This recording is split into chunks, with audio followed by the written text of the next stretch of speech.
El café de Clou.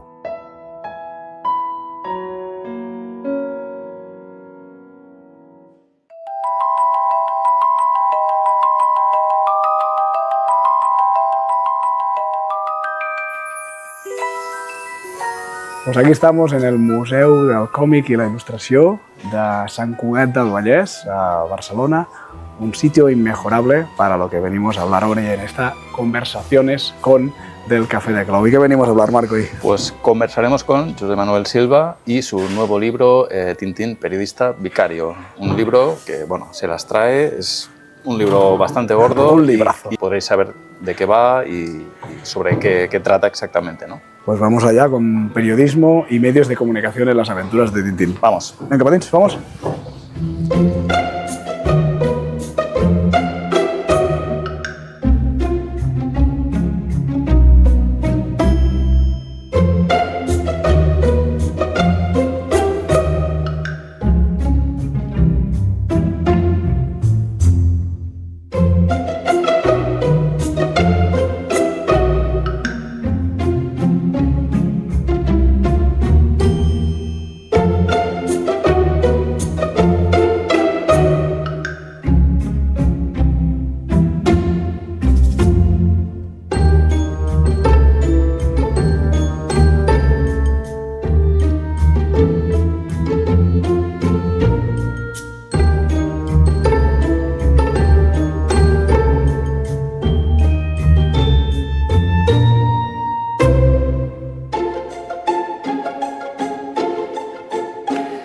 Pues aquí estamos, como decíamos, en el Museo del Còmic y la Ilustración de Sant Cugat del Vallès, en Barcelona. Venimos a presentar este magnífico libro, Tintín, periodista vicario, periodismo y medios en las aventuras de Tintín.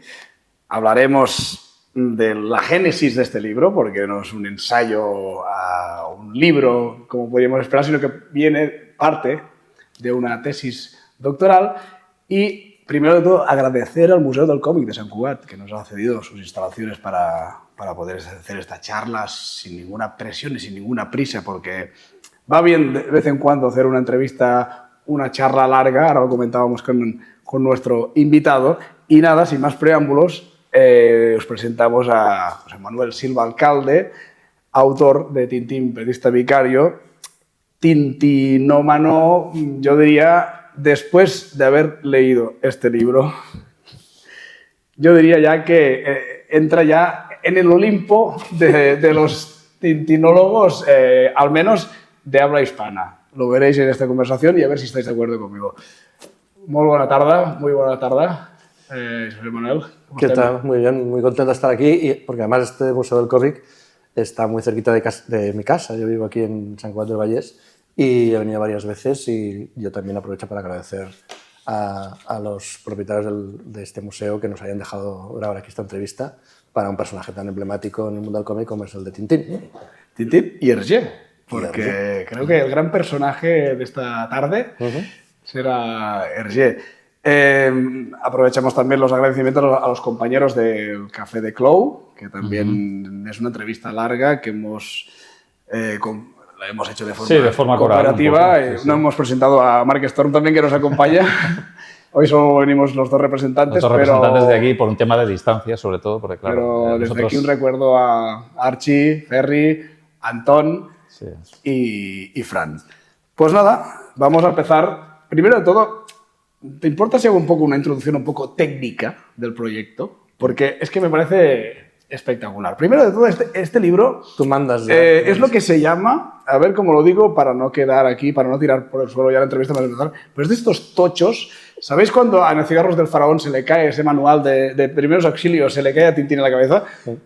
Es un libro que tiene más de 500 páginas, pero ya os digo que pasan volando, que esto tiene mucho mérito, y que tiene más de 400 referencias bibliográficas, lo cual me parece una barbaridad, por no decir otra palabra. Y también cuestiones, digamos, más formales que de contenido. Tiene una portada maravillosa de José Luis Martín, que edita una página diaria en el periódico La Vanguardia y es editor del Jueves, y un prólogo de José Manuel Soldevilla. Solo con esto ya ya está, ya lo compras, ¿no? Pero...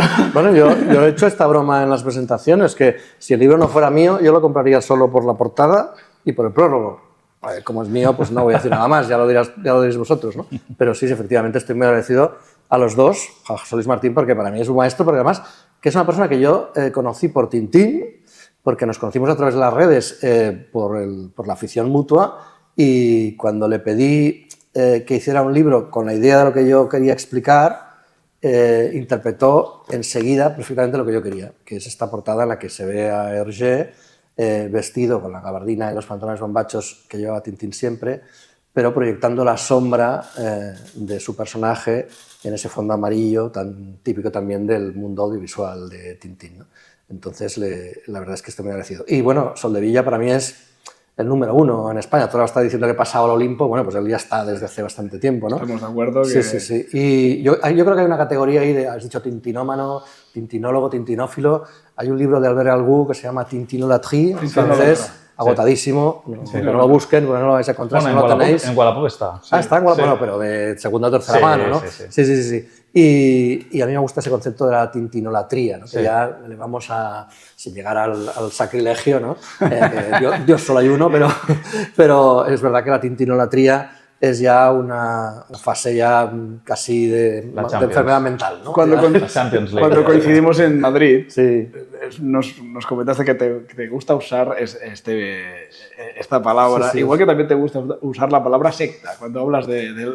Sí, a ver, secta tiene un componente más negativo, pero yo lo digo totalmente cariñoso, porque... Yo me río mucho cuando lo dices. No, porque fíjate, bueno, hoy nos vas a fallar tú, pero fíjate que la secta, normalmente las sectas que tienen un uniforme, ¿no? Aquí llevamos el Café de Clou, aquí yo llevo al Tintín Reporté, que es esta camiseta tan chula, sí. Que me la compré en Cheverny, ni más ni menos, donde está el castillo que inspiró a Moulinsart.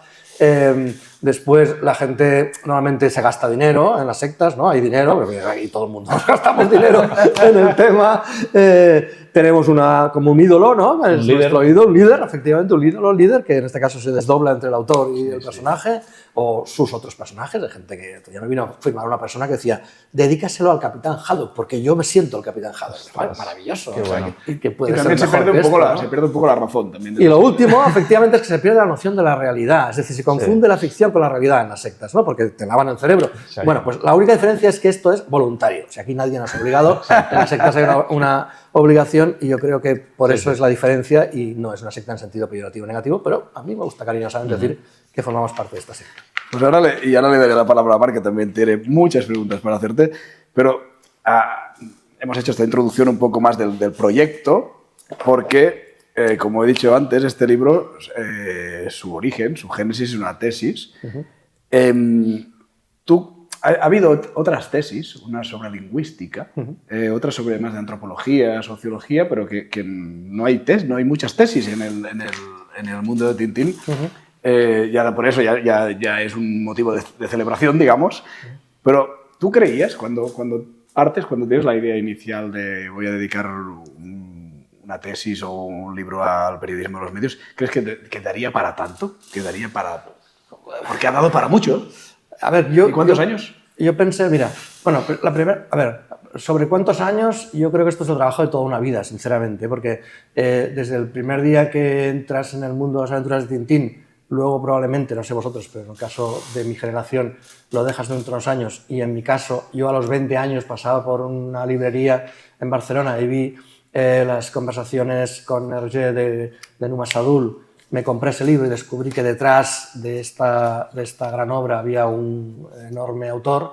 A partir de ese momento, a partir de los 20 años, yo incluso ya había escrito cosas, ¿no? Y cuando estudié periodismo, mis trabajos, por ejemplo, del cine, en la asignatura del cine, eran sobre el paso de las aventuras de Tintín al mundo audiovisual. Es decir, yo llevo muchos años leyendo y comprando muchos libros, que llegó un momento que tenía tantos libros que no me daba tiempo de leerlos. Entonces, a veces digo en broma que pensé en hacer la tesis para poderme leer todos los libros que no había podido leer, ¿no? Sí. Pero digamos que oficialmente yo empecé la tesis con el COVID, porque realmente me di cuenta que teníamos tiempo para hacer cosas que normalmente no tienes, y a partir de ahí ya entonces te metes en una dinámica, y esos son 5 o 6 años, ¿no? Tardé 3 en acabarla, y luego hace 2 que la defendí, y el libro pues es producto de una parte de la investigación y luego adaptar lo que son los contenidos de una tesis doctoral que tiene mucha metodología, que hay una parte de marco teórico que aquí no está, o sea, hay una parte de la tesis que no está aquí para nada. Pensad que la tesis eran 1000 hojas en Word, con 800 imágenes, tampoco hay imágenes, por razones todo conocidas, hay muy poquitas imágenes, y en cambio esto en realidad son 300 hojas en Word, que tampoco es tanto, pero claro, cuando lo pasas a un libro se convierten en 500, y esto que dices de que parece un tocho, estoy de acuerdo, pero también os explicaré, si queréis después, que hay un manual de instrucciones para leerlo. Entonces luego, si quieres, te explico cómo leer este libro para que la gente no se asuste, porque hay gente que piensa, no me voy a leer un libro de 500 páginas. A ver, otro día estaba mi madre, que tiene 91 años, está leyendo un libro de Posteguillo que tiene 1000 y está encantada de la vida, ¿sabes? De este señor que escribe novelas sobre historia, ¿no? Sobre Roma, sobre Julio César, está leyendo ahora, ¿no? Quiero decir que la gente también, depende de cómo estén los libros, a mí me gusta leer libros que estén bien. Me da igual que tengan muchas páginas. Yo estoy encantado. De hecho, ya te he dicho al llegar que estaba bastante enganchado, porque hace muy poco que ha salido, es muy reciente. Sí, el 14 de abril exactamente. Y estoy enganchadísimo. Habíamos leído un poco la tesis online, pero estoy enganchadísimo. Bueno, no sé qué...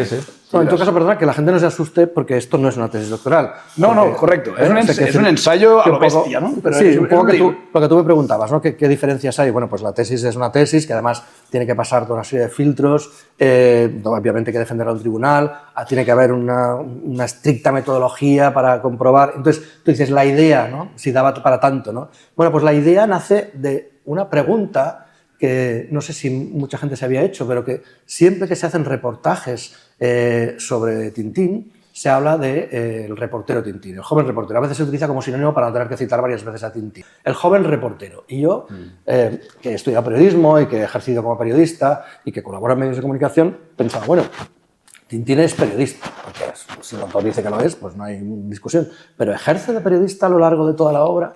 Entonces, ese fue el punto de partida. Y si quieres, a partir de ahí, desarrollamos la idea. Pues mira, contestas un poco ya una de las preguntas que te iba a hacer ahora, que es cuáles fueron un poco las preguntas de partida antes de realizar esta tesis. Una, está claro que es esta.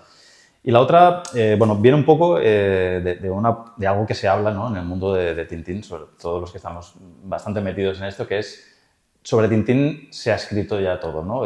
Ya no hay nada más que decir, ¿no? Creo que ese es el reto principal a la hora de plantearse escribir un libro y no caer en el refrito, en el darle vueltas a lo mismo, ¿no? Yo creo que en este caso tenemos algo realmente que aporta novedad, ¿no? Sí. Y entonces una de las preguntas que queríamos hacerte es, ¿el secreto para escribir algo nuevo hoy en día es más mirar a Hergé o más mirar al mundo que nos rodea hoy en día, ¿no? Mirarlo desde la perspectiva de la actualidad, ¿no? Quizá. Mira, cuando uno escribe, claro, como esto parte de una tesis, un trabajo académico, lo primero que hay que hacer, yo soy profesor de universidad también y dirijo varios trabajos de final de grado o de máster, y lo primero que le digo a los alumnos que hacen un trabajo de investigación es busca primero lo que se ha hecho. Porque si lo que tú quieres hacer ya se ha hecho, no lo hagas. Claro. Es muy difícil que tú vayas a mejorar algo de alguien que probablemente si ya está publicado sea bastante mejor que tú. Entonces, eso es lo primero que hice. Claro, para este mundo lo que hay que hacer es irse fuera. Es irse a Francia, irse a Bélgica, irse incluso al Canadá, al Quebec, donde hay también muy buenos estudios. Entonces hay que leer todo lo que se ha hecho sobre ello. En España hay mucha menos literatura sobre Tintín y por tanto sería muy fácil hacer algo aquí que ya se ha hecho fuera, porque en español no se ha hecho, pero yo he intentado ver qué es lo que se había hecho a nivel global sobre Tintín en el mundo académico, que es muy interesante, y en el mundo de los grandes expertos, bueno, todos los que han escrito y que seguro que conocéis, desde el Peters, Godin, que falleció hace poco, sobre este personaje y sobre este autor, ¿no? Entonces, me di cuenta que sobre el mundo del periodismo, de los medios de comunicación, había poca literatura. Hay algunas cosas que cito y hay algunas. Pero es verdad que era un mundo poco explorado. Dije, bueno, vamos a ir por esta línea. A partir de esa pregunta que yo me hacía de si Tintín era reportero, vamos a investigar un poquito más y vamos a ver también cuál es la función de los medios de comunicación en las aventuras de Tintín. Y yo siempre pregunto a la gente, haz un esfuerzo mental por pensar en cualquier álbum y ahora quita todo aquello que tenga que ver con los medios de comunicación. Quita la radio, quita el cine, quita la publicidad, quita la televisión, quita la prensa y verás como de repente desaparece ese álbum. Deja de tener sentido. Lo escribes muy bien. Es una gran obra mediática, ¿no? Sí, aquí lo escribes muy bien, porque aparte, José Manuel dice que él no es escritor, que él es un doctor, ¿no?, en periodismo social. Comunicación social, disculpa.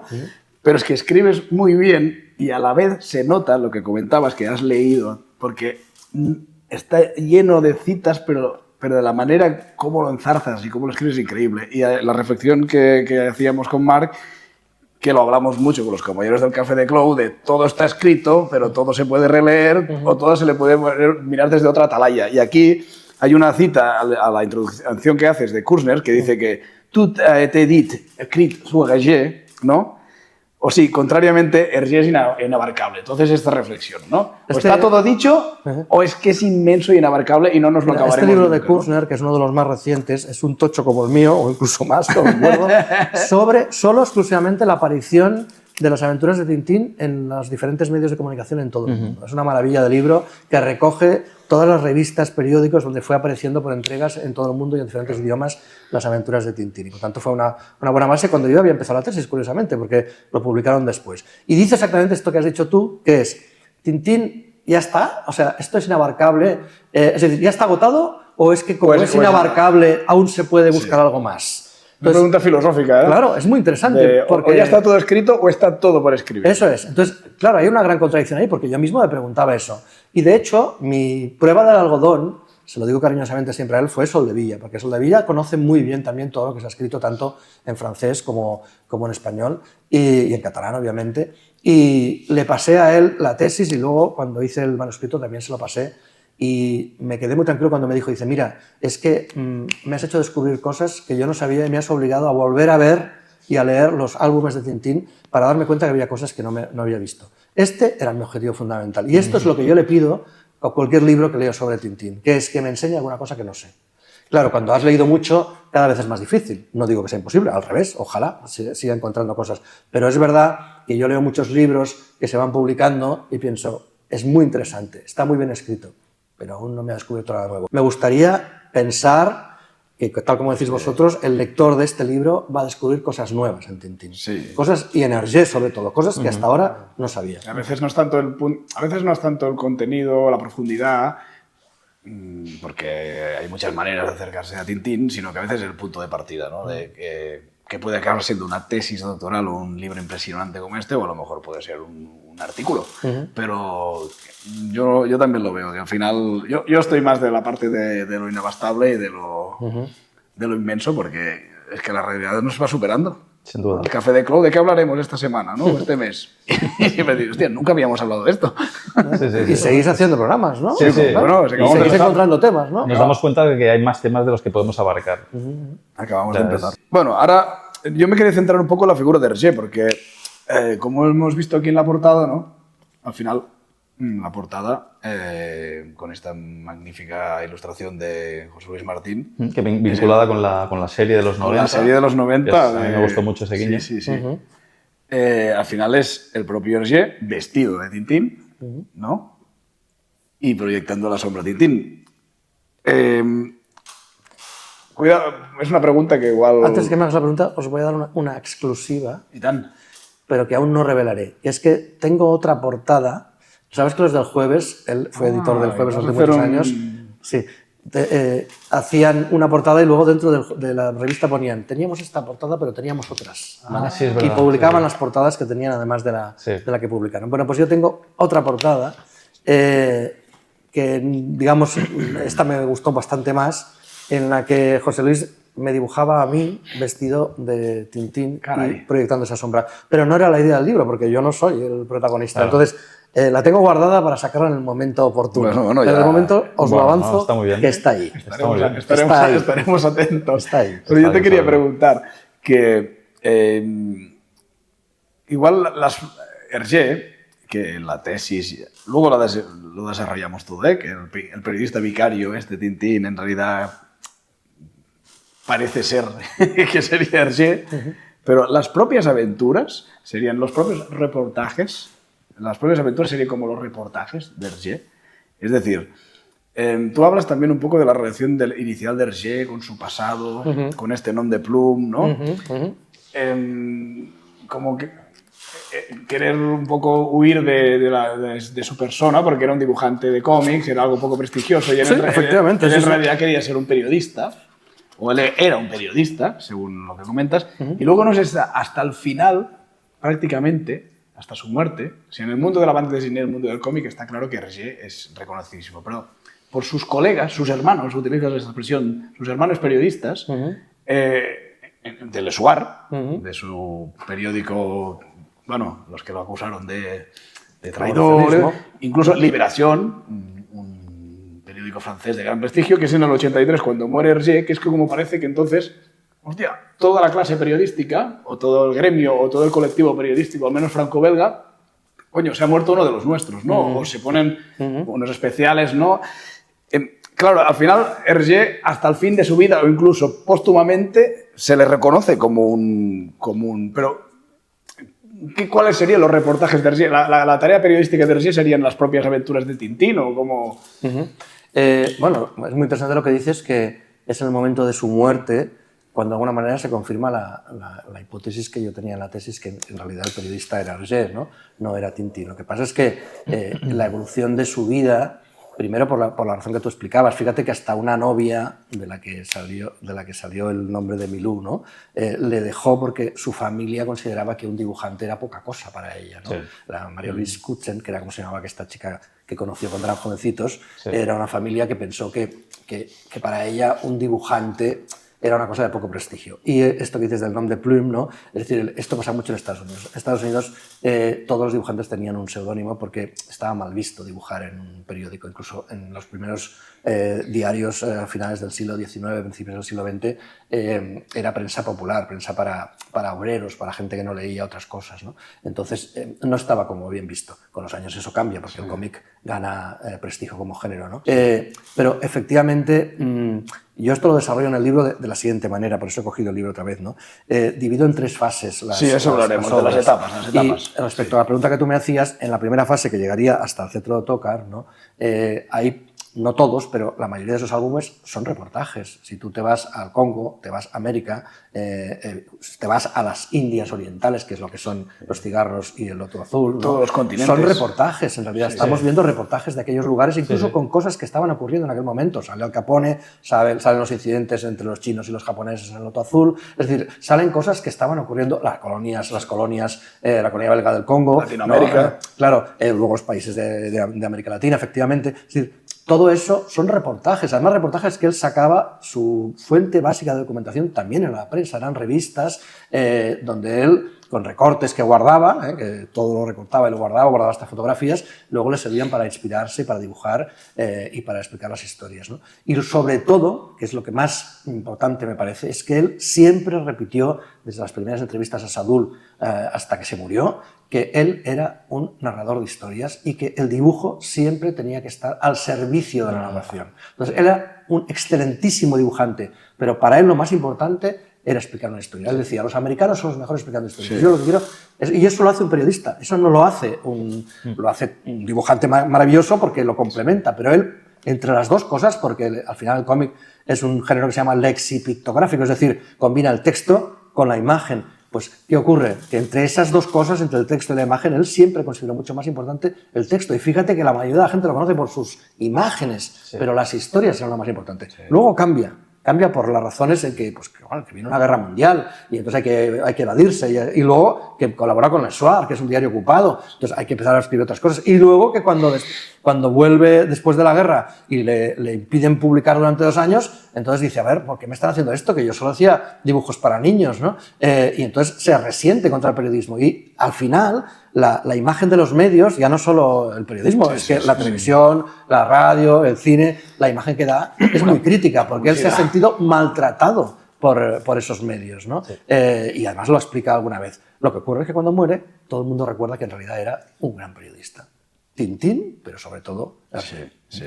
De esto de las etapas lo desarrollaremos porque es muy interesante, incluso debatible y compartible cómo organizas en función del tema las etapas. Muy interesante de las etapas de Tintín o de Hergé.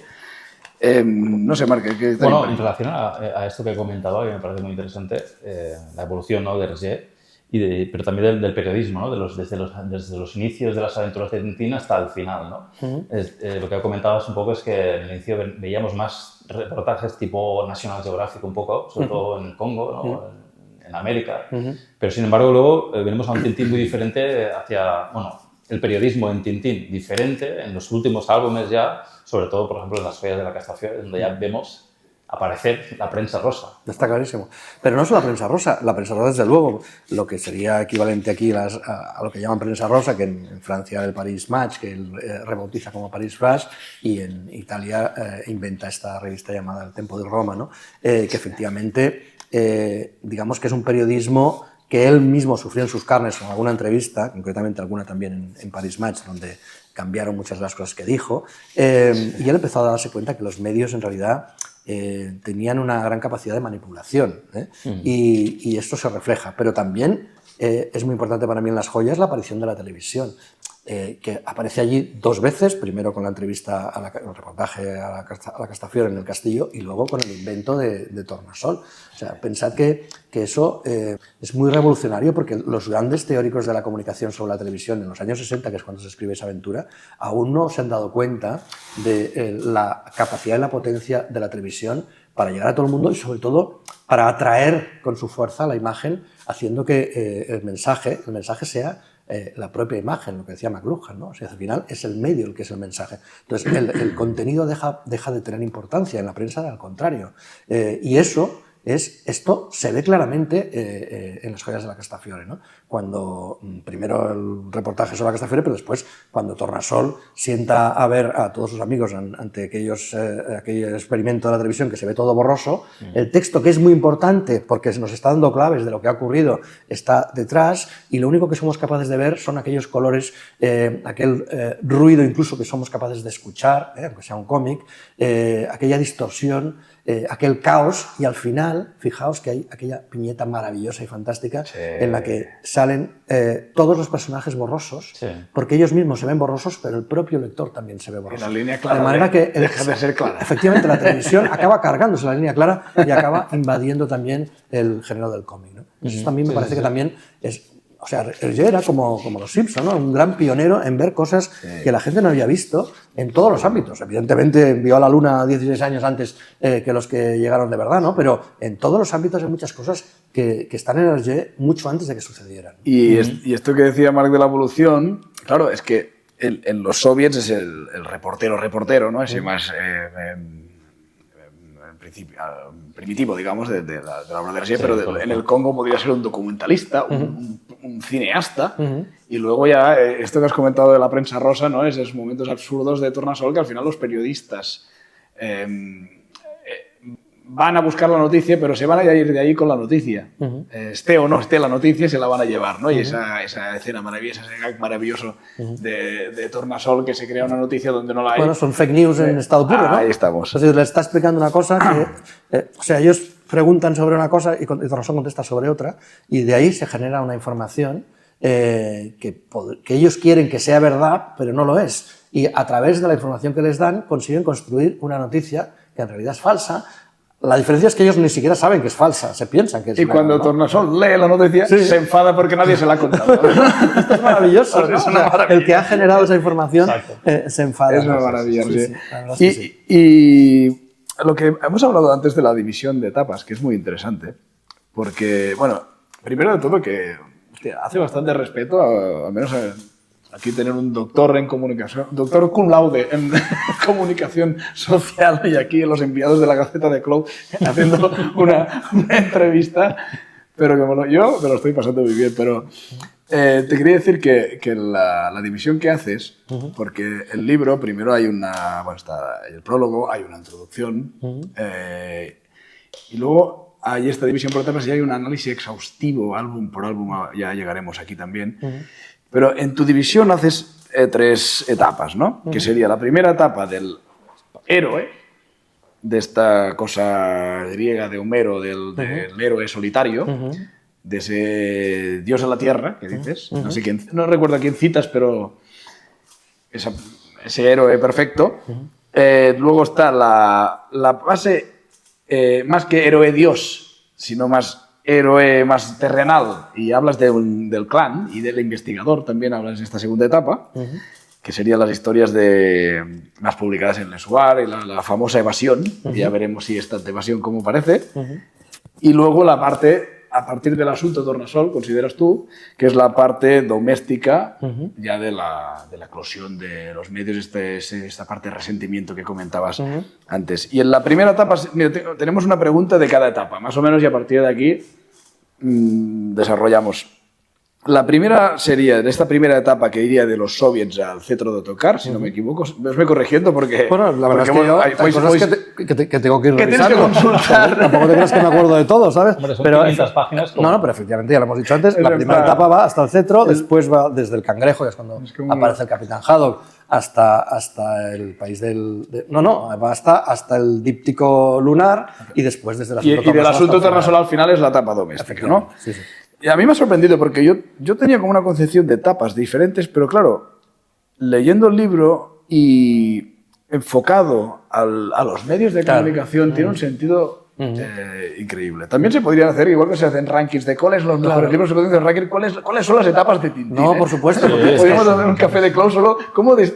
Mira, ¿Dónde acaba una y empieza otra? Sí, ¿no? mira, varias cosas sobre esto, si me permites. Bueno, Sí, primero, sí. sobre el tema que has dicho del héroe, del mito, todo esto. El héroe de Dios. Sí, yo recomiendo a todo el mundo que se lea un libro maravilloso que ya tiene muchos años, de un autor que se llama Joseph Campbell, que se llama El héroe de las mil caras, ¿no? Lo cito en el libro, porque te explica cómo los elementos de los héroes míticos de cada una de las diferentes culturas del mundo, pero eso quiere decir incluso desde el cristianismo hasta los aztecas, hasta los hindús, tienen muchos elementos en común, ¿no? Por ejemplo, algo que yo cito habitualmente que ocurre en Hergé es lo que se llama el vientre de la ballena, que es lo que le pasó a Jonás cuando se metió en el vientre de la ballena, pero consiguió luego salvarse y salir de ahí. Bueno, pues esto ocurre en Tintín, hay muchas cavernas donde, pensad enseguida, ¿no? Muchos sitios donde uno entra en la profundidad, pero luego sale y es una especie de resurrección del héroe, ¿no? Pensad en el Templo del Sol, por ejemplo, sin ir más lejos, pero también en Tintín de América, ¿no? Estáis viendo las viñetas, ¿no? Donde Tintín se mete en un lugar oscuro y luego sale y eso es como una recuperación de la acción. Bueno, pues esto ocurre en muchos relatos de muchas culturas.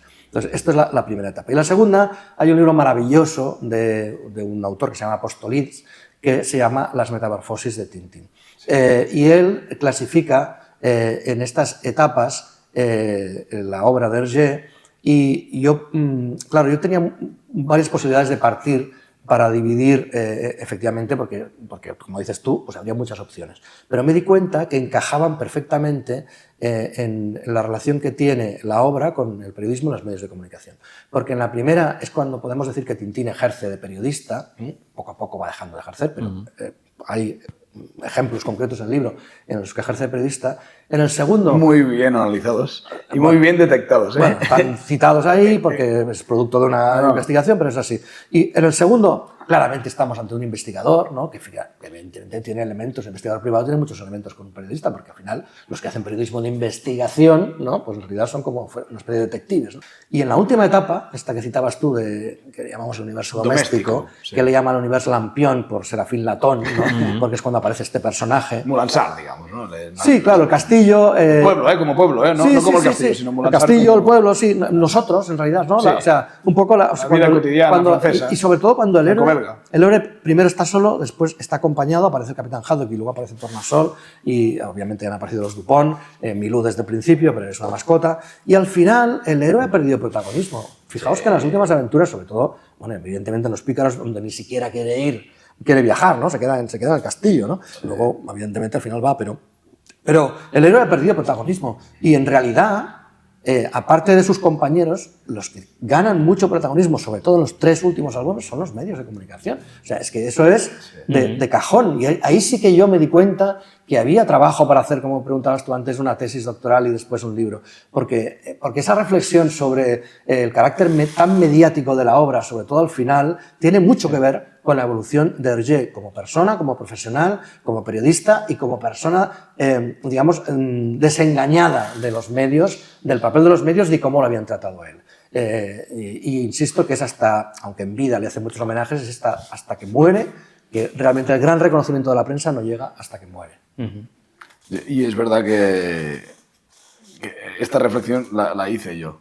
Es cuando me di cuenta, lo que hablábamos de las atalayas, ¿no? De ver Tintín o las perspectivas de otra forma, ahí es cuando me doy cuenta también yo que digo, claro que hay que hablar y claro que da de sí. Es que Es que igual se ha quedado corto y todo con las 500 páginas. A ver, que hay otros autores que dividen la obra en otras partes, tanto franceses como gente que ha escrito aquí, y me parece estupendo. Lo que pasa es que yo lo divido exclusivamente a efectos de relación con los medios de periodismo. Sí.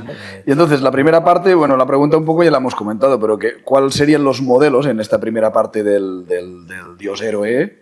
Que sería cuáles son los modelos en que se basa ese primer Tintín periodista y en qué sentido, tú que tienes una larga experiencia en el mundo del periodismo, de la comunicación, ¿en qué sentido ese periodismo de los años 30 sería diferente de la parte final o de hoy en día directamente? Bueno, de los años 30 es muy diferente, porque claro, piensa que cuando en el año 29-30, cuando empiezan las aventuras de Tintín, el cine es mudo, está haciendo la transición al sonoro, existe la prensa escrita, evidentemente, pero no es...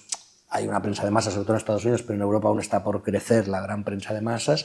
No existen aún las revistas estas que hemos dicho antes del corazón. La radio existe, y es potente, pero aún habrá que esperar sobre todo la Segunda Guerra Mundial, ¿no? Que es cuando la gran eclosión de la radio, y la televisión no existe hasta después en realidad no funciona como medio de masas hasta los años 60, ¿no?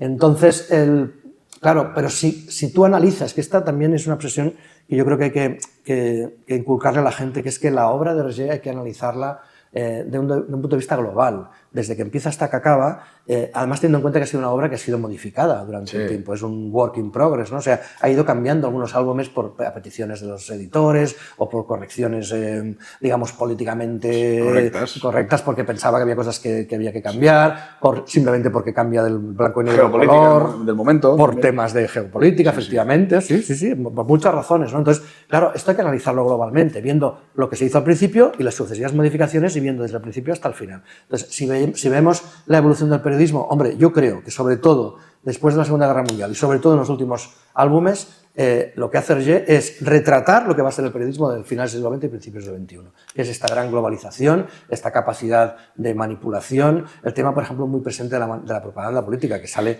no solo sale en El Loto Azul, sino también, por ejemplo, en La Oreja Rota, ¿no? Y es muy interesante ver cómo las guerras se empiezan a veces a base de propaganda, ¿no? A veces de propaganda del Tapioca contra Alcázar, ¿no? De unos contra otros, de sacar a la gente a la calle con pancartas, bueno, y de cómo los medios interpretan eso, ¿no? Cuando al final, como dice en algún momento en La Oreja Rota, resulta que al final se peleaban por algo que no existía porque no había petróleo en esa guerra donde estaban discutiendo. ¿Os acordáis, no? Sí, en la llamada guerra del Chapo, que era del Chaco. El Chapo. Sí. Ahí fue un poco sutil, ¿eh? Sí.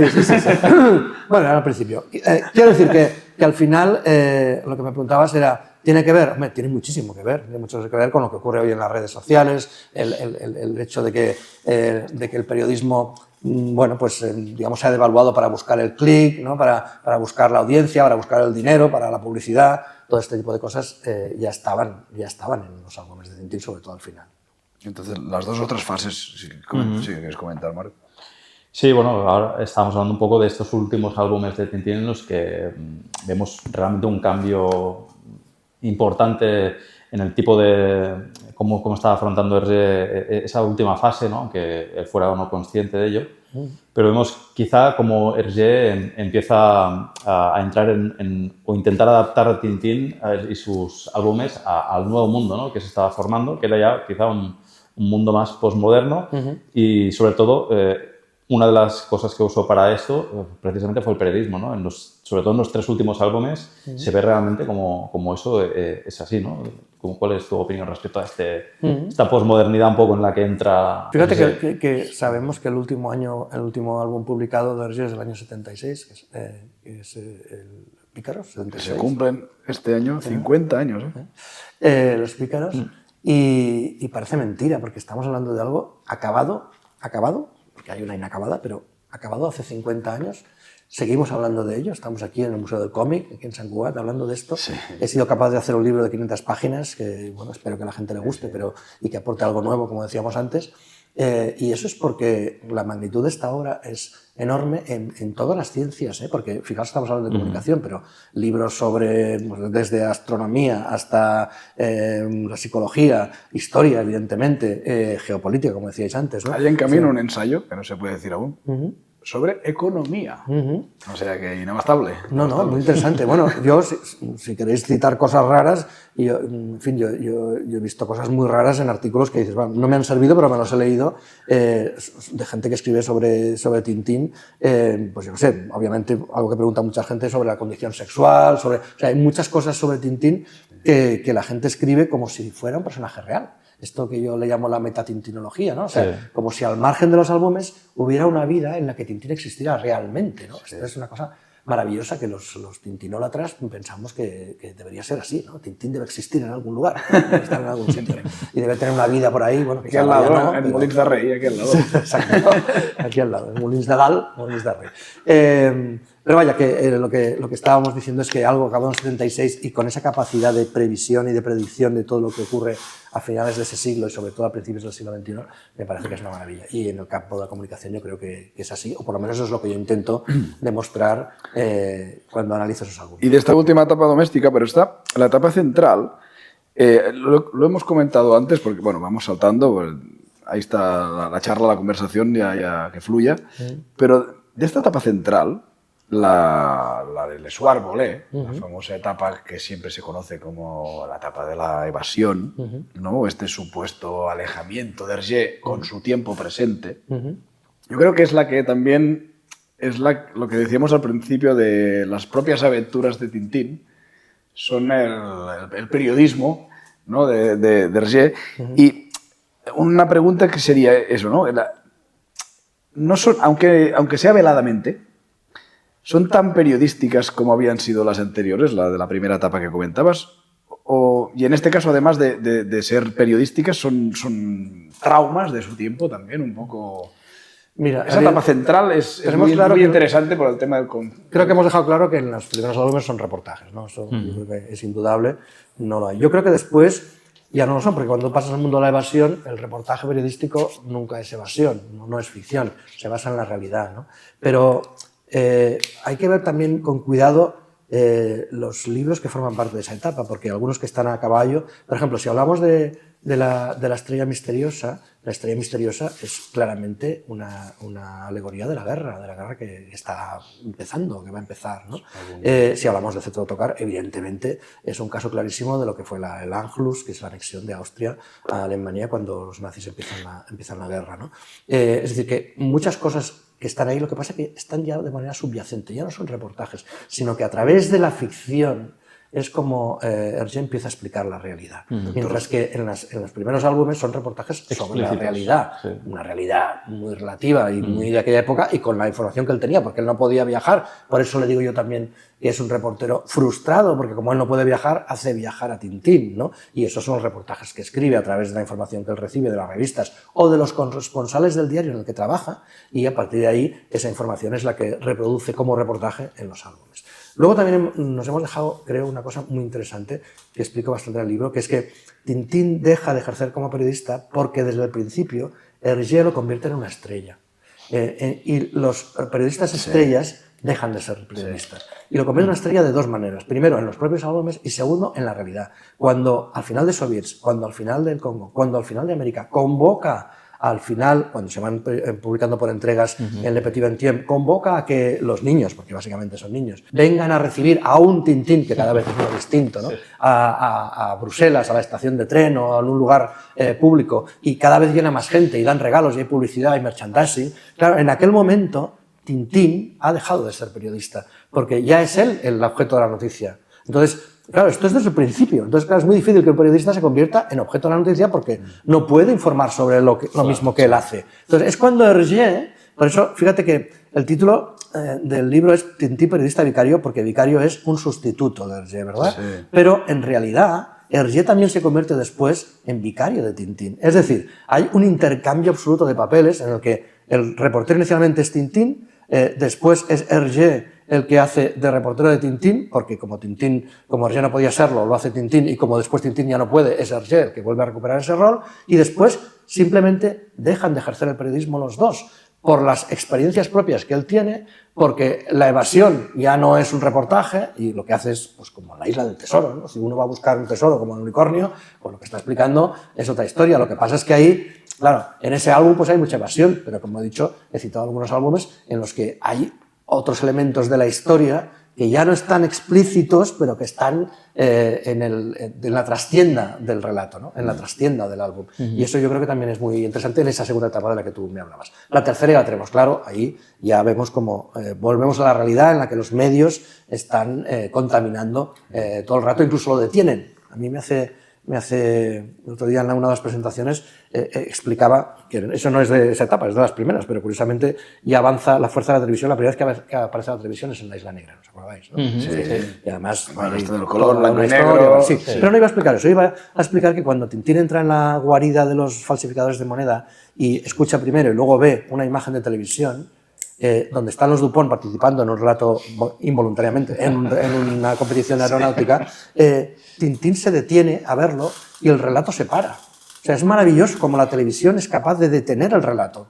Esto lo hace, fijaos en qué año escribe esa primera edición, finales de los años 30, finales de los años 30, luego hay una edición en color en los 40 y luego hasta los 60 que cambia la edición a petición del editor inglés. Pero es una maravilla que este señor antes de los años 40 ya está viendo la capacidad que tiene la televisión para parar todo lo demás, para entrar en un bar y hablar, y cuando ves una televisión todo el mundo se va a mirar esa imagen, ¿no?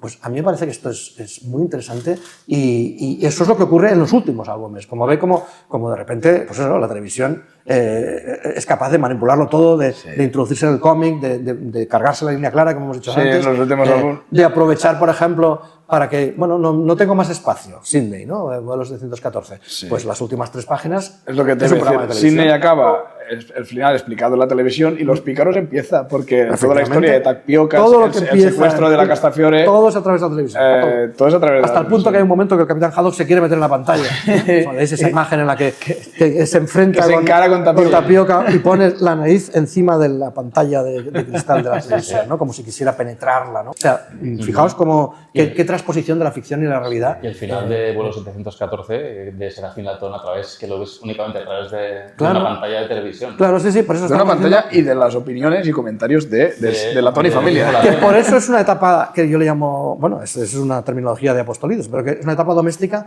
en la que en realidad somos los lectores o la masa, ¿no? El periodismo, la comunicación de masas, pues es la masa representada a través de Latón y su familia, en la que cómodamente en su sofá de casa van comentando lo que ocurre, y eso a la vez convierte aún en más real lo que estamos viendo, claro. Porque la ficción se ha convertido en realidad a través de que en la propia ficción hay un elemento que le aporta aún más dosis de verismo, ¿no? Esto a mí me parece maravilloso. Yo creo que es lo mejor de Hergé, es esa capacidad con los años de combinar la realidad y ficción hasta el punto que tú no sabes. O sea, tú sales de un país como Suiza y te vas a Borduria, que no existe, ¿vale? Asunto Tornasol. Coges un aeropuerto donde hasta los diarios y las revistas que salen reproducen las portadas reales de aquel momento y coges un avión que primero te vas a ir a Silvavia, pero al final te vas a Borduria y apareces en un sitio con todos los señores con bigotes como si fueran una república comunista. Pues mira, no había hecho esta reflexión. Es una maravilla. Y mira que hemos hablado... El árbol más realista de todos. De la Fer Tornasol, y de repente pasas a un país imaginario. O sea, tienes toda la razón. El detalle de Ginebra, del Hotel Cornavant, de la estación de Neón, todo. Y tienes razón. En uno de los encuentros que hacemos con el día de San Vladimir, con los cónsules de Sildavia. Julio. Sí, después me fui a comer con unos amigos en la Costa Brava. Y cuando les expliqué de dónde venía, estábamos hablando. Claro, venías de Borduria y. Sí. No, escucha, porque es gente de mi generación, que todo el mundo conoce Tintín. Y cuando les expliqué a los cónsules de Sildavia y tal, uno de ellos me dijo, pero en serio, porque Sildavia exactamente dónde está.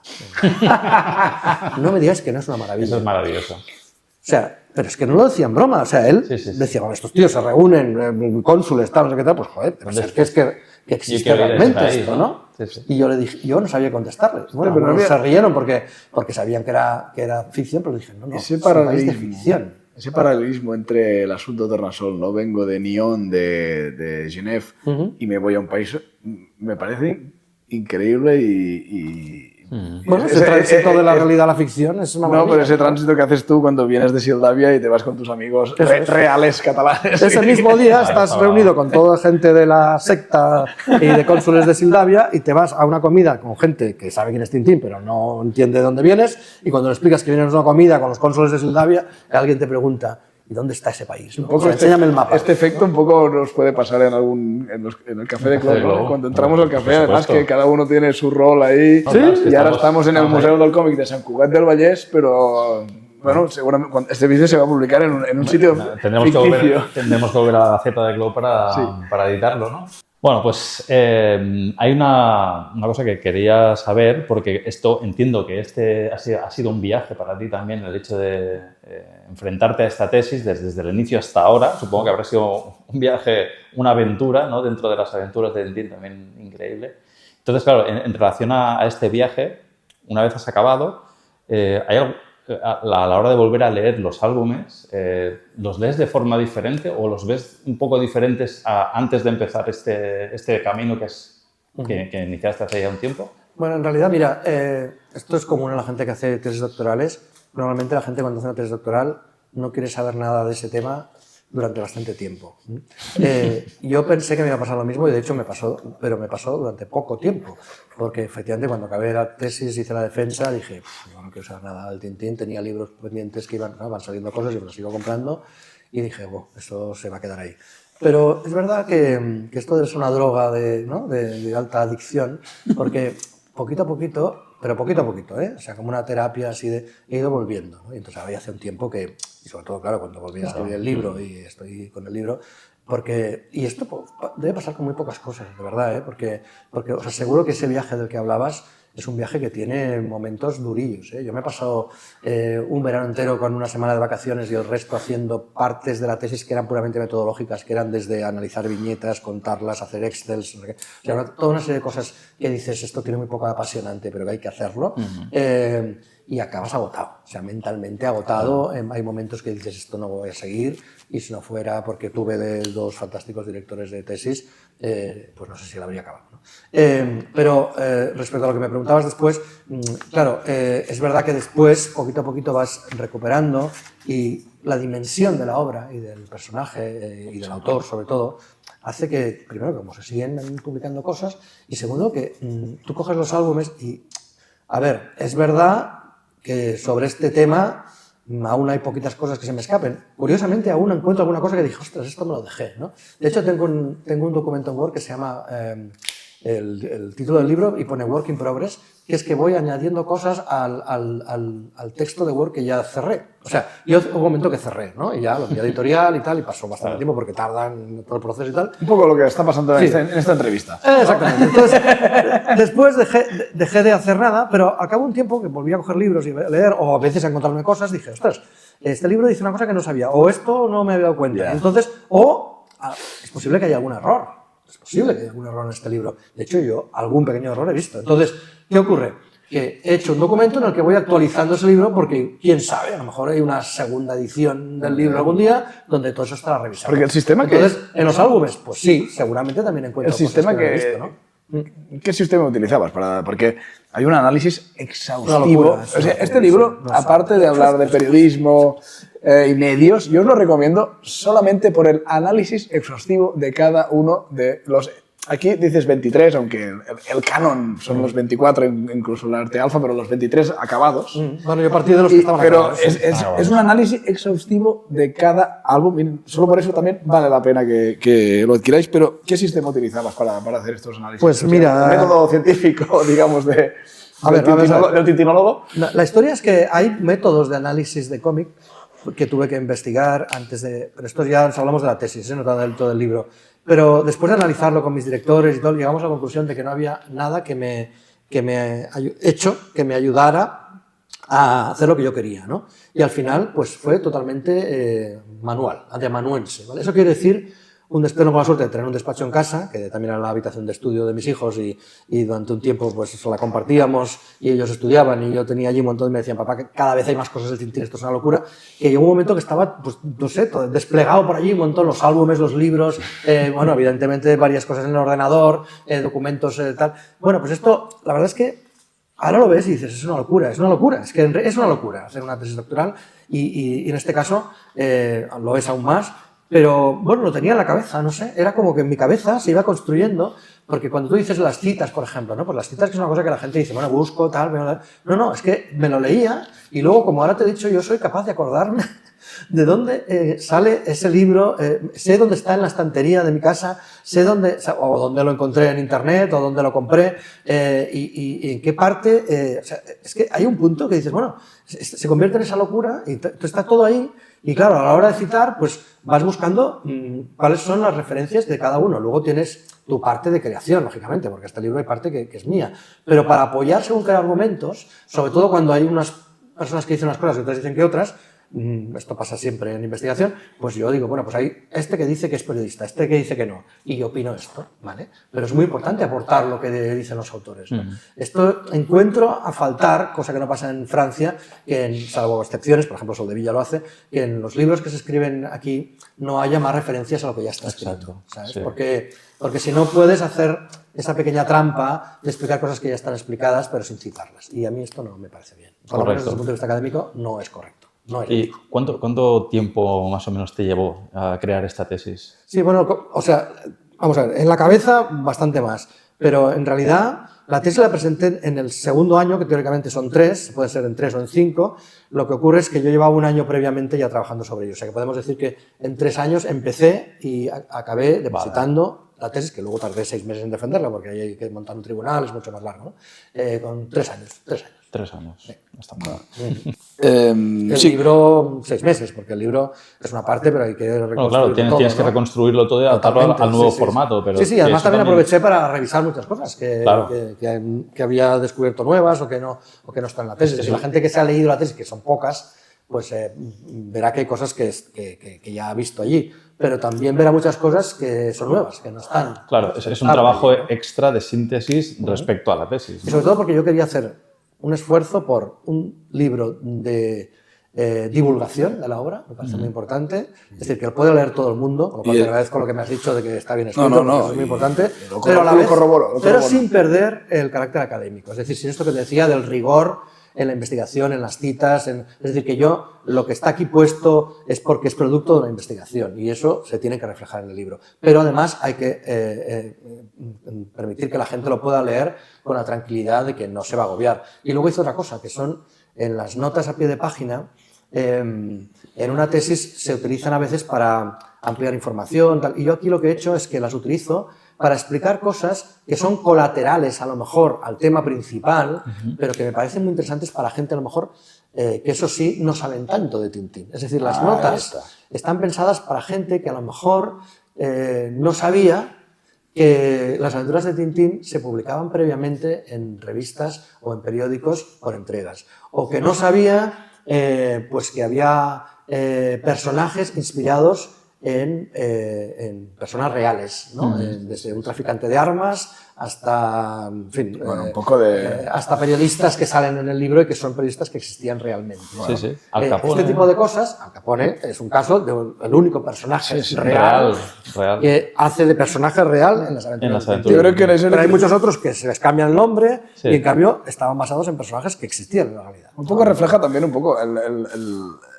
este entorno de tintinófilos, o no diría tintinólogos, el tintinófilo, el tintinaire, que decimos aquí a Cataluña, está muy bien encontrado. Que es ese equilibrio entre cierto academicismo, cierta erudición, pero también cultura popular y cultura pop y pasarlo bien y divulgar este equilibrio entre divulgación y rigor. Creo que lo consigues, no sé, me ha asombrado la capacidad que tienes para conseguirlo y creo que llega también molt bé con el mundo del cómic, ¿no? Porque el mundo del cómic, ¿no?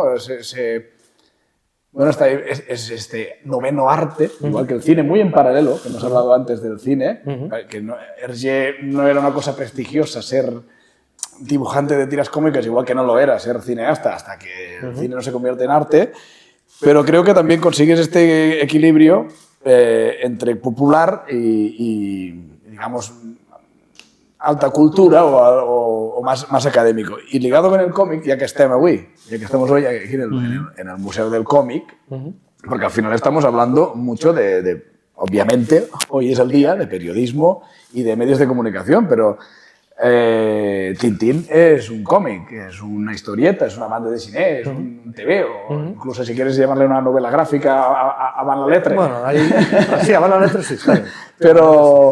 Pero existe una relación, o sea, entre el desarrollo de lo que es conocido como la línea clara, ¿no? Es en la escuela de Bruselas, ¿no? De Hergé, luego están también Edgar Pierre Jacobs, Jacques Martin o Voldemort.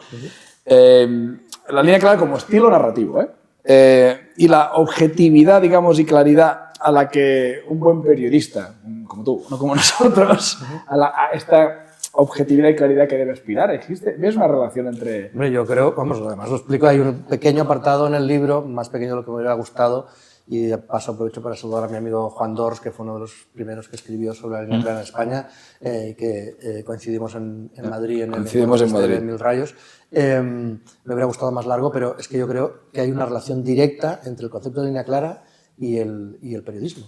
Es decir, el cómic de línea clara está mucho más vinculado a lo que es el periodismo, porque, como hemos dicho antes, el dibujo siempre está al servicio de la narración. Es decir, no hay que perderse en demasiados detalles del dibujo, porque lo importante es el texto y el relato, y el dibujo tiene que apoyar ese relato. Luego resulta que de eso se hace una escuela, imagínate. O sea, Hergé pensaba que el dibujo no era tan importante y hemos acabado creando una escuela y un concepto que no inventó él, como sabéis, de línea clara, sino que fue posterior a partir de esa idea de que el dibujo es muy importante, pero nunca tiene que ser tan importante como la narración. Y eso es el periodismo. El periodismo, al final, son los hechos lo que son importantes. Lo que sería la ilustración, la fotografía es algo que es un apoyo, pero nunca puede ser. El fotoperiodismo es una maravilla, pero la noticia en sí es lo que te explican, nunca puede ser el apoyo. Otra cosa es que el dibujo sirva para explicártelo, ¿no? Y la fotografía, o en el caso de la televisión, las imágenes sirven para explicártelo. Pero como hemos dicho antes, la imagen, sobre todo en movimiento, es tan potente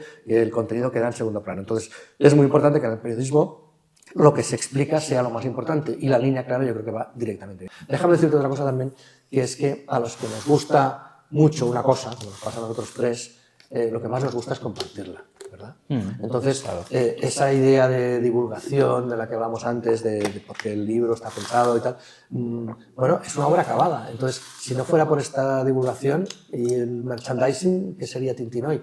Y ya sabemos que hay dificultades para utilizar imágenes y todo esto, pero en realidad los que estamos haciendo, yo creo que un gran favor para que esta cultura pop, porque en realidad no hay nada más pop y más moderno que Tintín, yo creo, siga en las nuevas generaciones, es a través de esto, a través de nuestra capacidad de en las redes, en los libros, en los medios, explicar quién era este señor y qué había detrás de este personaje, de este reportero que era Tintín. Y ligado a esto del cómic o del comic strip o de la tira cómica de la banda de cine, que también es verdad que hay o había, ¿no?, en esa época, muchos personajes de cómic que son periodistas o que ejercen la profesión de periodista. Y la pregunta sería, ¿no podría considerarse, o sea, en el caso de Tintín, es el periodista vicario, este titular que creo que va a hacer mucha fortuna,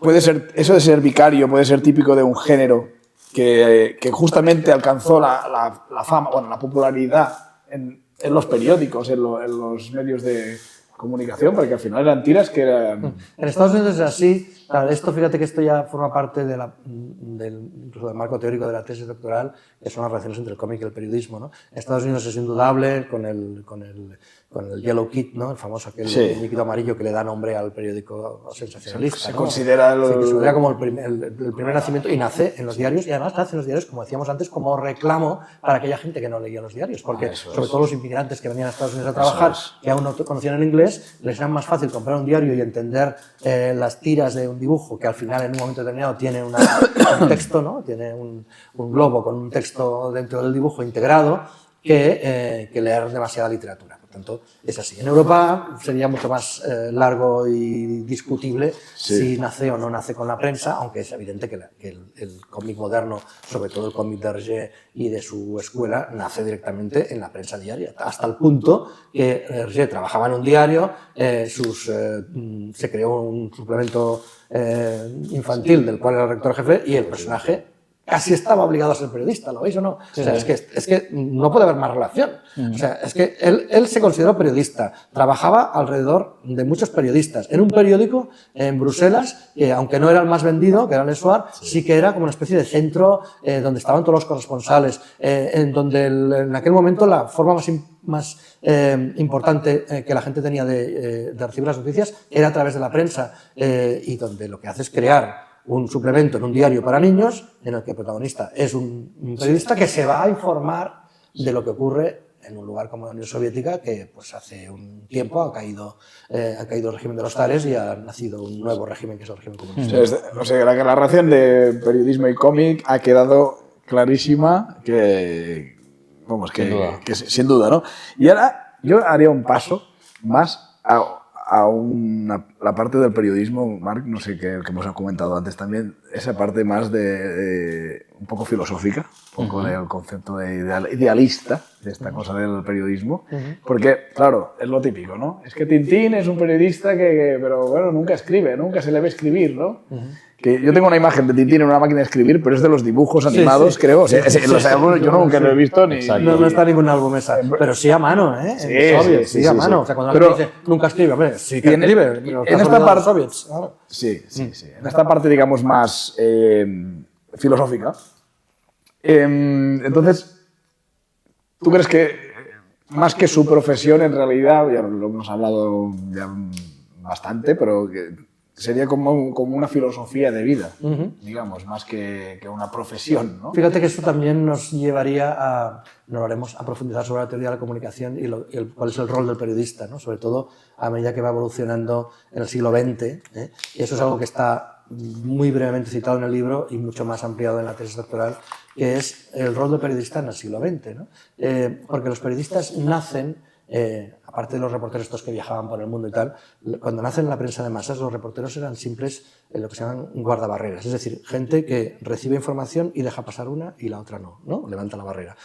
Intermediarios, son intermediarios entre la información, la realidad y los lectores. Ese rol va cambiando.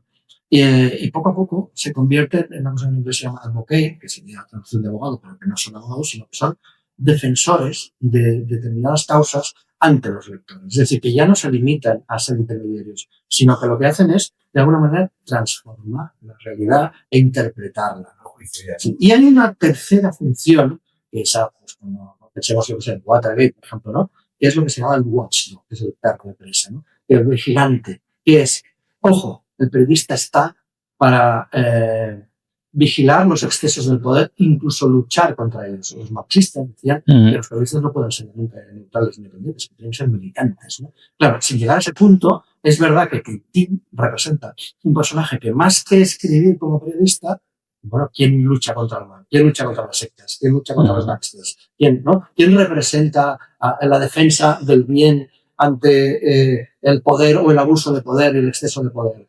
Cuando lucha contra los bordurios o cuando defiende el poder constitucional del cetro de Otokan y del rey de Sildavia, ¿no? Es decir, ese rol del periodista que va más allá de que escribe una noticia simplemente a partir de lo que recibe y selecciona unas y deja otras, pues es un rol que es mucho más conocido de Tintín. Por cierto, no solo de Tintín, sino de otros héroes del cómic, que también, si queréis, en el libro está citado un artículo que dice exclusivamente sobre los periodistas en el cómic. A partir, fijaos, de un artículo que leí hace mucho tiempo sobre una exposición que se hizo hace unos años en Barcelona que se llama Los periodistas en el cómic. Y lo que hice es ampliar y buscar todos, sí, alguno, pero todos los periodistas, está publicado en la revista de la Sociedad Catalana de Comunicación. Es un artículo sobre, es un catálogo sobre todos los personajes de cómic que han ejercido de periodista o de comunicadores en general. Son periodistas en televisión, en radio, y si queréis está haciendo un libro y es un artículo que está en internet, se puede encontrar. Muy bien. Pues yo creo que igual, para ir ya encarando la recta final, igual podemos hacer estamos un poco en el pasado también, ¿no? Porque Tintín siempre implica un viaje al siglo pasado, pero volviendo un poco a la realidad, bueno, creo que igual se podría plantear, y más tú que eres profesor también, ¿qué pueden, por ejemplo, aprender los estudiantes de periodismo o los periodistas de hoy en día, pues leyendo las aventuras de Tintín, por ejemplo? si hay algo que puedan aprender. Bueno, evidentemente, esto del siglo XX, esto es indudable. Nuestro amigo Soldevilla, que hizo el prólogo, en su día hizo unos créditos en la universidad como profesor asociado en la que explicaba algunos episodios de la historia del siglo XX a través de las aventuras de Tintín. Evidentemente, esto es lo más importante, yo creo, ¿no? Luego, yo creo que hay cosas que explican incluso lo que nos ocurre ahora. Por ejemplo, vosotros pensáis que lo que ocurre en Israel, en Palestina, en Medio Oriente, no estaba ya explicado en la primera versión del Oro Negro. Que luego fue cambiada, es la que yo leí, porque es la edición que yo leí cuando era pequeño, fue esa. Me sorprendió que cambiaran. Se cambiaron, sí. Yo qué sé. Para esta versión también hay el rol del emir o del emir Ben Kalish o del jeque va a venir, que nos interesa. Ya lo hablamos en un café, ¿no? Que esa más proximidad británica o es el nacionalismo árabe o el petróleo o el terrorismo. Bueno, pero es muy interesante ver cómo todos esos episodios que estaban allí primero explican cosas que ocurrían en el siglo XX, pero luego también explican o incluso avanzan acontecimientos que han ocurrido después, obviamente, desde el terrorismo, el mundo de las estafas, el mundo de la comunicación. Yo insisto, yo creo que era pionero en ver cuál era el rol de los medios de comunicación, no solo en el siglo XX, sino en el siglo XXI, el mundo de las fake news, la manipulación, todo esto está ahí. Entonces, mira, si queréis os pongo un ejemplo muy claro. Desde hace 2 o 3 años hacemos en la Autónoma, donde soy asociado, en una serie que se llama Historia de la Comunicación, una práctica sobre el cómic que consiste en comparar desde la perspectiva de la comunicación el álbum de la cizaña de Asterix con el del Loto Azul de Hergé, en la parte referida al tema de los rumores, las fake news, como el poder que se relaciona con los medios de comunicación. Sí, pues eso, Carlos de Triclos, eso es verdad. Sí, hombre, ¿cómo no? Eso es una práctica que es de las mejor valoradas por los alumnos y muchos no saben cuando empiezan, no saben. Suena Tintín o interés, o algunos de sus padres o de sus abuelos, pero luego cuando lo hacen les está estudiando lo que hemos pasado, viendo cosas que son actuales de ahora. Sí. O sea, estamos viendo cómo se desarrollan las fake news en álbumes, que uno es de los años 60, y otro anterior. Pero otro es el anterior, y también estaba todo allí. La propaganda política, las relaciones de poder con los medios de comunicación, la sociedad de naciones, ¿no? El caso de los romanos, como introducir un elemento distorsionador para llegar a la conquista. Exacto. Bueno, a través del rumor, ¿no? Simplemente a través del rumor, como sabéis, es algo muy habitual en los medios, que acaba contaminando a todo un poblado. Sí. Si te fijas, ¿cuántas cosas hay en el cómic? Una cosa en la que se aprovechar para la gente joven de hoy, te voy a preguntar. Correcto. Un tópico también, ¿no? Que Tintín se lanzó a la luna. Un breve inciso. Esa narración de Tintín, eso sí que es periodismo puro. Esa retransmisión, ese Tintín bajando del cohete explicando todo lo que está pasando. Ese momento es... Fijaos que en las partes en las que he escrito el libro, se supone que el díptico lunar Tintín ya no ejerce periodista. En cambio, tanto en el Correo de la Luna como en el Aterrizaje en la Luna, en los dos Tintín hace de periodista, como dices tú, ¿no? O sea, primero, narra perfectamente el despegue del cohete, que es su contacto, además se encarga por la Sol. Tú vas a ser el contacto por la calle con la base de Tú eres el periodista, ¿no? Pero no te lo vas a explicar, estás haciendo el periodista. Segundo, narra perfectamente la llegada. Tercero, el primer hombre, aunque sea una ficción, que llega a la Luna, es un periodista. ¿Te imaginas? El primer hombre que pisa la Luna es un periodista. Porque cuando se murió Roger en el 83, todos los periodistas le rindieron homenaje. Claro, es que había enviado a la Luna a uno de los suyos. Sí. Sin duda. Sí. Antes de ir a la recta final, como decías, ¿no? Una pregunta, cerrando más tema periodístico, y seguimos con la actualidad, pero que también es actualidad. ¿Cuál crees que sería el código deontológico periodístico de la honradez, el rigor, la seriedad, la objetividad, la curiosidad, la capacidad de investigación, buscar las fuentes correctas? ¿Qué hace Tintín cuando sabe que han robado el fetiche en el museo? Primero va a entrevistar al director del museo, si puede, y a preguntar a la gente que hay por ahí, a preguntar a las policías, pero luego ¿qué hace? Se vuelve a casa y busca en la enciclopedia que eso vaya y empieza a investigar eso. Esto ¿no? buscar las fuentes. ¿Qué hace Tintín, por ejemplo, en algunos álbumes cuando se entera, por ejemplo, en El secreto del unicornio o en algún otro álbum, cuando se entera de que ocurren una serie de cosas?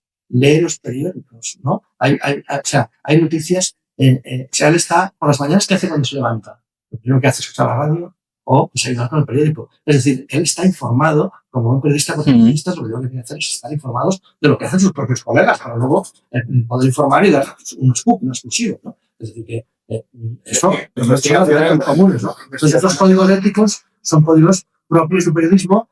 Yo cito siempre a Kapuczynski, que decía que para ser periodista que es una buena persona, quizá es algo un poco naif, pero yo creo que eso sí, es decir, el periodista tiene que ser honrado, absolutamente honrado, y llevar la información a los lectores de la manera más transparente posible y denunciar, insisto, los abusos del poder, denunciar la corrupción, denunciar las dictaduras, denunciar las estafas, denunciar el terrorismo. Es decir, esa es la función del periodismo, y yo creo que Tintín que hacía sin eso. Sí, sí, sin duda. Y has dicho esto de que hace, que vuelve a casa, y tenemos una palabra en catalán muy bonita que es la recerca, que distingue un poco de la investigación, ¿no? Y es la... Sí, investigar las fuentes, es una de las cosas que yo identifico como elementos periodísticos. Eso es lo que hace un periodista. También lo mismo que Tintín, sí, pero un periodista va a buscar un libro donde encuentra quiénes son y se documenta para saber dónde va y de qué estamos hablando. Sí, realmente, y como estamos ya en la actualidad, otra vez hemos traído a Tintín al siglo XXI, y si hoy día Tintín fuera periodista en algún medio, ¿con qué dificultades crees que se podría llegar a encontrar? Mira, esto lo preguntan habitualmente en las presentaciones. Me preguntaban si Tintín estaría, por ejemplo, creo que en la tesis me preguntaron si estaría en Twitter o en X ahora, ¿no? Si estaría en Instagram, ¿no? Claro, viendo que la forma de ejercer el periodismo de Tintín es muy peculiar, porque pronto deja de ejercer y se convierte en otra cosa, pero aún así yo creo que Tintín, sobre todo Hergé, era muy consciente de los avances de su tiempo. De hecho, como hemos explicado antes, se adelantaron. Sí. Estoy seguro, convencido, aunque sería sin metatintinología, ¿no? Que hace que Tintín fuera de los álbumes, pues seguro que Tintín estaría en Instagram, no sé si está en Twitter, no sé si más. Sería muy de su agrado, pero seguro que estaría en las redes sociales y seguro que estaría investigando y aprovechando los medios tecnológicos al abuso para denunciar. Bueno, hay una pregunta que creo que hay mucha gente que agradecerá, que es seguramente, sobre todo, gente que quiera quizá escribir alguna cosa nueva o algún ensayo, algún álbum, algún libro sobre Tintín. Si tuvieras que darle algún consejo a alguien que quiera escribir hoy en día algo sobre Tintín que no se haya escrito, ¿cuál sería? A ver, yo animar a escribir, animo a todo el mundo. Otra cosa es que lo quieran publicar y que a la gente le interese, ¿sabes? Son cosas distintas. Mira, como he dicho antes, yo creo que el problema y la ventaja de Tintín es que, como hemos dicho, es inabarcable, pero hay muchísima literatura ya escrita, ¿no? O sea, creo que has citado las 400 referencias en mi libro, pero es que después de escribir el libro ya han salido igual 30 o 40 libros más en muchos sitios, ¿no? Yo voy siguiendo un poco la actualidad y veo que se sigue publicando. Entonces, hombre, yo le diría que primero que lean, por favor, que lean todo lo que hayas escrito, porque claro, sí, es mucho. Por lo menos que lo investiguen, no hace falta que leérselo todo, pero sí investigar. Y luego que busquen, que seguro que hay, qué cosas nuevas sobre Tintín se pueden decir. Es decir, qué campos de los que trató Hergé pues aún quedan por investigar, ¿no? Hay una obra de Hergé que no es algo menor, pero que también es muy interesante, que es la de Jo, Set y Joko, que está menos estudiada.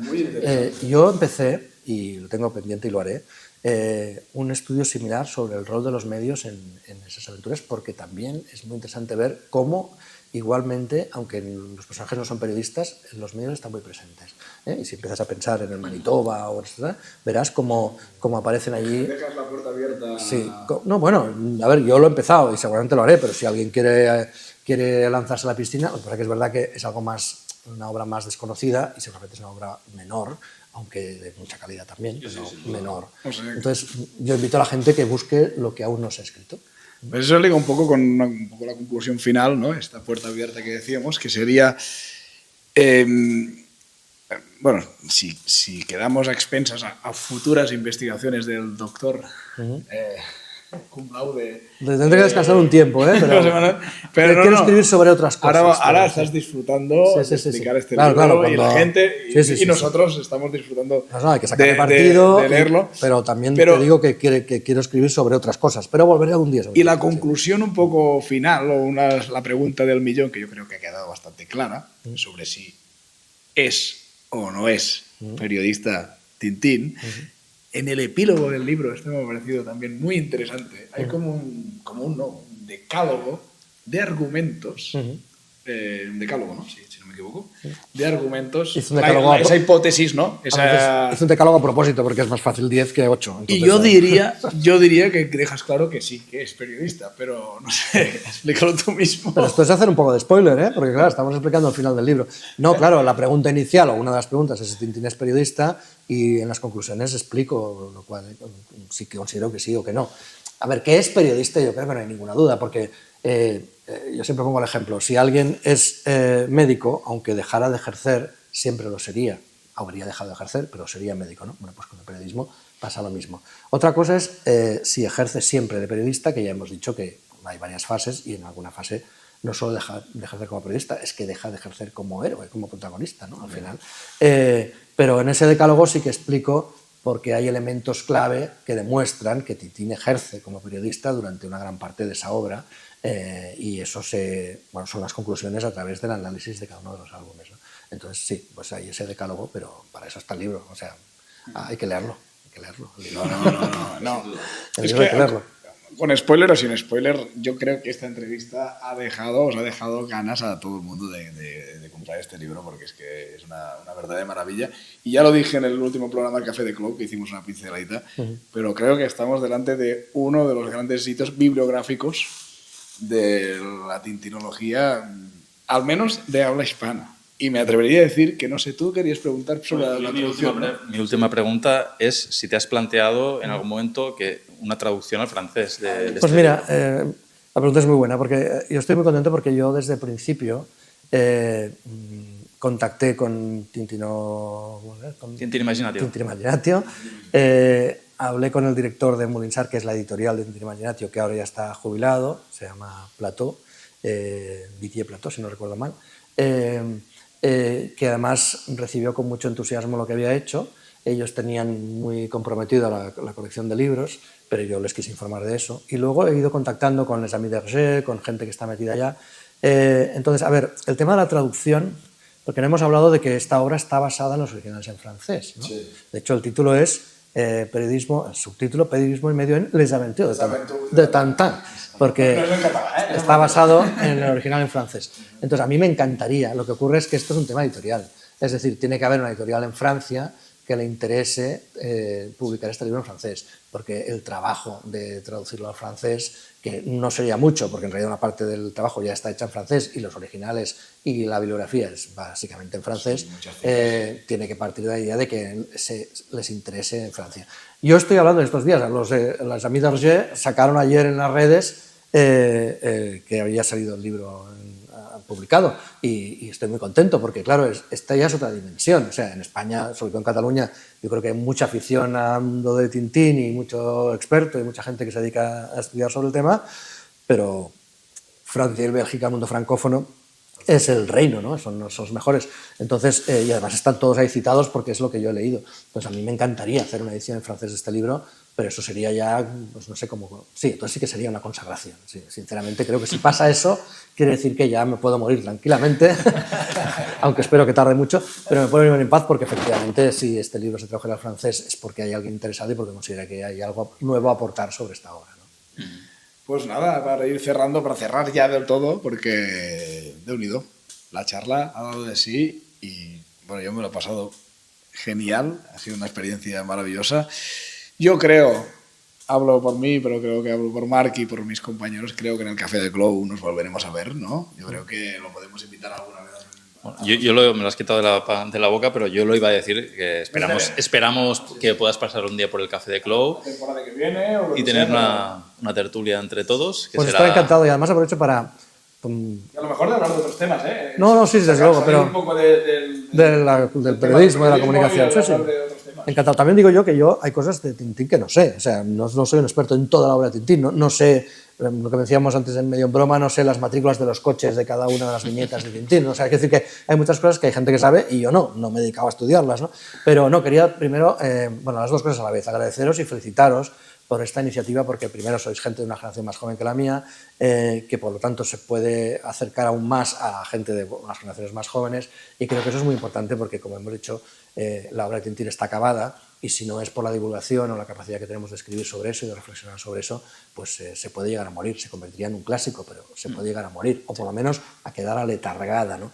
Entonces yo creo que la modernidad de Tintín obliga, exige, y es de agradecer que haya gente como vosotros que esté pues, encantada de seguir investigando sobre el personaje, de entrevistar a la gente que nos dedicamos a estudiarlo, y de verdad que muchas gracias en nombre de toda la gente que nos gusta Tintín, y felicitaros por lo bien que lo hacéis. Pues muchas gracias, José Manuel. Muchas gracias también a todos vosotros. Esperamos que esta sección nueva en el Café de Clou os guste y seguramente habrá más en el futuro. Gracias también al Museo del Cómic que nos ha prestado este espacio tan maravilloso para poder hacer esta entrevista.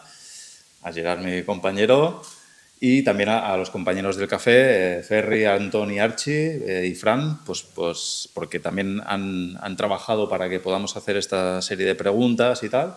Así que nada, nos vemos en breve en el Café de Clou. Sí, el próximo mes en el Café de Clou, y por muchos años en Conversaciones con José Manuel Silva. Y aquí decías muchas gracias por lo que hacéis, pero al final es pasión. Y la pasión que transmite José Manuel Silva, ¿estamos de acuerdo? Ya vale la pena esta charla. Pues imagínate haber hecho este tocho, como decías tú, sin pasión. O sea, esto no hay quien lo resista, ¿no? Ya sabéis, gracias, y bueno, si os apetece, aventuraros a comprar y leer este libro. Tintín, periodista vicario, periodismo y medios en las aventuras de Tintín. Muchísimas gracias y hasta la próxima. Bueno.